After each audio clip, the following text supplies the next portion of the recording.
If you ride a motorcycle, I think it's very important that you know how to do your own maintenance. And I think this also applies to cars to some level, especially if you're a car person. If you don't know the simple functionalities of how to do an oil change and what your bike needs based off how something sounds, motorcycles can be very dangerous. Because if something feels weird and you don't know how to work on your bike, chances are you don't know what will be wrong. When you're someone who is mechanically inclined and you feel something that's wrong, you might be able to say, it's okay if I ride it most likely, or I should probably pull over and have this thing towed home. Now, actually working on those things depends on the person. I enjoy working on my motorcycles, but I have a large fleet of motorcycles. So sometimes it's not worth my time to have the bike sit for a few weeks when I can pay a couple $100 and get it serviced and back on the road, especially if I have a different project bike open.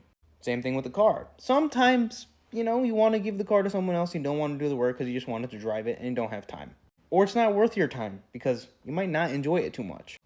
People always say, oh my god, if you're not changing your own oil, not doing these and that and this.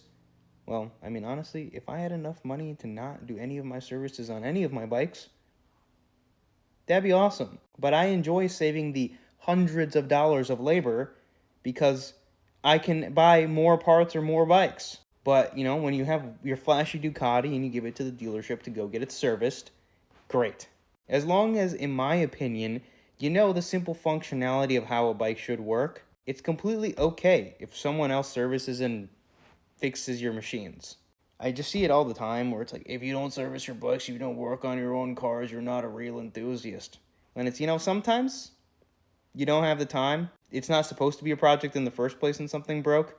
So you just want to ride it, and a shop will get it done in a couple days, because that's literally what they do. And you might take a week and a half to get it done, and you missed a week and a half of riding.